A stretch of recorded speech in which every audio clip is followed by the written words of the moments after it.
बिस्मिल्लाहिर्रहमानिर्रहीम जी। अस्सलाम वालेकुम टू ऑल ऑफ़ यू। मैं हूँ आपका होस्ट रफ़ीक शाकिर। आज हम अपना जो पाकिस्तान स्टडीज़ है class 10th according to syllabus chapter number 4 को हम डिस्कस कर रहे हैं और वीडियो नंबर 4 है। अगर इससे पहले 3 वीडियो पहले बना चुका हूँ, 3 चैप्टर को कवर कर चुका हूँ, वो वीडियोज़ आपने नहीं देखे हैं, जाए उनको देखें, उसके बाद इस वीडियो को आप देखें तो आपको ईज़िली समझ आएगा कि पैटर्न ऑफ वे हमारे पास क्या है। ठीक है, उसके बाद हम इस चीज़ को डिस्कस करेंगे। चैप्टर नंबर 4 के बाद हम करेंगे chapter number 5 class 10th Balochistan textbook board Pakistan studies patwari post के लिए जो वीडियोज़ हैं क्लास 10th के वो ख़त्म हो रहे हैं। उसके बाद हम क्लास 9th को स्टार्ट करेंगे। पाकिस्तान का स्टडीज़ का जो पोर्शन है वो एंड अप हो रहा है। उसके बाद ऑनवर्ड हमारे साथ जितने भी हैं उनको हम बाद में डिस्कस करेंगे। ठीक है जी। हमारे साथ जो MCQs हैं उसको आप देखें कि main source of energy in Pakistan is thermal energy. ठीक है, दूसरा हमारे पास है थर्मल एनर्जी या thermal power is generated from oil gas and coal. ठीक है, अच्छा, उसके बाद हमारे पास नेक्स्ट सवाल है, इसका राइट ऑप्शन हमारे पास ऑप्शन नंबर सी है। ठीक है, उसके बाद hydro power is produce is by water. ठीक है, hydro power is produce by water. ठीक है, ये HYDEL है। ठीक है, हाइडल भी इसको कहते हैं और हाइड्रो पावर भी कहते हैं। ठीक है, अच्छा जी, उसके बाद Tarbela dam is used for hydro power plant और irrigation. Mangla dam is located in AGK। ठीक है, आज़ाद जम्मू कश्मीर। उसके बाद natural gas were discovered first. जो नेचुरल गैस है वो कब डिस्कवर्ड किया गया, कहाँ पे डिस्कवर्ड किया गया? बलूचिस्तान के जो इलाका है सुई में इसको डिस्कवर कर दिया गया। ठीक है, उसके बाद Sui gas field is located in Balochistan. और उसके बाद coal reserves are mainly found in Sindh Thar. ठीक है, और nuclear power plant is located at, जो न्यूक्लियर पावर प्लांट है वो ये कहाँ पे है? ये चश्महा में है। ठीक है, और उसके बाद the trade between two countries, ये भी आपके पास इंपॉर्टेंट सवाल है। ठीक है, trade between two countries is called foreign trade. ठीक है, फॉरेन ट्रेड इसको कहते हैं। उसके बाद एक्सपोर्ट का क्या मतलब है? Selling goods abroad. ठीक है, जो आप बाहर चीज़ों को सेल आउट करते हो या ट्रेड करते हो अपनी चीज़ों को, उसको क्या कहते हैं जी? उसको कहते हैं एक्सपोर्ट। ठीक है, अच्छा जी, उसके बाद इंपोर्ट का क्या मतलब है? इंपोर्ट का मतलब है बाइंग थिंग्स फ्रॉम अबॉड। ठीक है, बाहर से चीज़ों को लाने को क्या कहते हैं?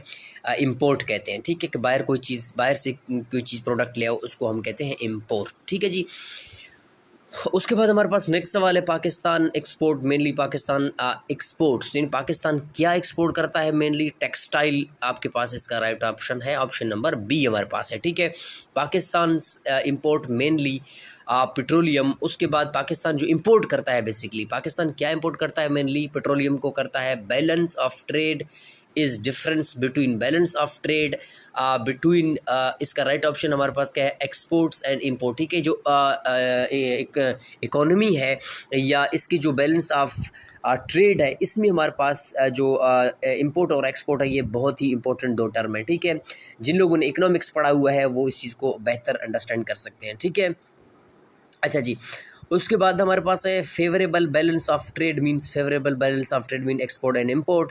एक्सपोर्ट एंड इंपोर्ट्स का राइट ऑप्शन है। उसके बाद हमारे पास नेक्स्ट सवाल है अनफेवरेबल बैलेंस ऑफ ट्रेड। अच्छा, फेवरेबल एंड अनफेवरेबल ट्रेड को भी आप याद रखें। ठीक है, अनफेवरेबल बैलेंस ऑफ ट्रेड क्या है? Import and export. उसके बाद हमारे पास नेक्स्ट सवाल है major export of Pakistan is cotton and textile. उसके बाद sports goods are exported mainly from Sialkot. ठीक है, जो आपके पास स्पोर्ट्स के सामान हैं वो बेसिकली कहाँ से मेनली एक्सपोर्ट होते हैं? वो सियालकोट से होते हैं। ठीक है, उसके बाद हमारे पास है नेक्स्ट सवाल है surgical instruments are exported from. जो सर्जिकल इंस्ट्रूमेंट्स हैं ये भी आपके पास सियालकोट में है। राइस इज़ एक्सपोर्टेड कहाँ से है? राइस हमारे पास सिंध से है। उसके बाद हमारे पास नेक्स्ट सवाल है मेजर इंपोर्ट्स इंक्लूड मशीनरी। ठीक है, अच्छा, T is important from Sri Lanka. जो टी है उसको कहाँ से इंपोर्ट किया जाता है? श्रीलंका से। ठीक है, अच्छा जी, उसके बाद हमारे पास नेक्स्ट सवाल है ट्रेड बैलेंस अफेक्ट। जो ट्रेड बैलेंस अफेक्ट क्या करता है?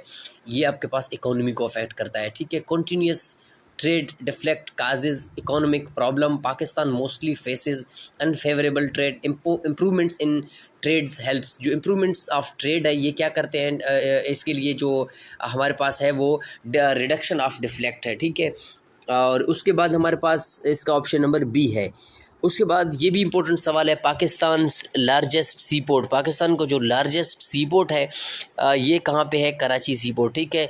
Port Qasim is located near port Qasim is located at Karachi, ठीक है। Gwadar port is located in Balochistan, Gwadar port is important for international trade. उसके बाद सी पोर्ट क्या करते हैं, किस चीज़ के लिए हेल्पफुल है? फॉरेन ट्रेड के लिए इम्पोर्टेंट है। उसके बाद हमारे पास जो MCQs हैं वो पॉवर्टी के हवाले से हैं। Poverty means the lack of basic needs, poverty in Pakistan is due to unemployment. उसके बाद illiteracy causes poverty.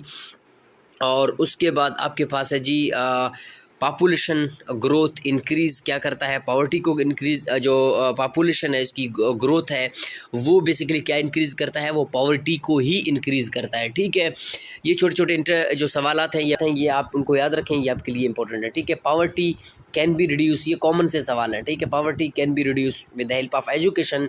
Industrialisation help क्या करता है? Industrialisation helps in the reduction of poverty. उसके बाद स्किल डेवलपमेंट लीड्स एम्प्लॉयमेंट। उसके बाद हमारे पास के जनरल MCQs हैं, उनको भी आप देख लें कि एवरी शॉर्टेज अफेक्ट्स इंडस्ट्री। और एक्सपोर्ट जो प्रमोशन है ये किस चीज़ को इंक्रीज़ करता है? फॉरेन एक्सचेंज को। CPEC इज़ इम्पोर्टेंट फॉर, जो CPEC है वो किस लिए इम्पोर्टेंट है? ट्रेड एंड एनर्जी के लिए। Thar coal is located in Sindh, इसको हमने अभी डिस्कस किया है।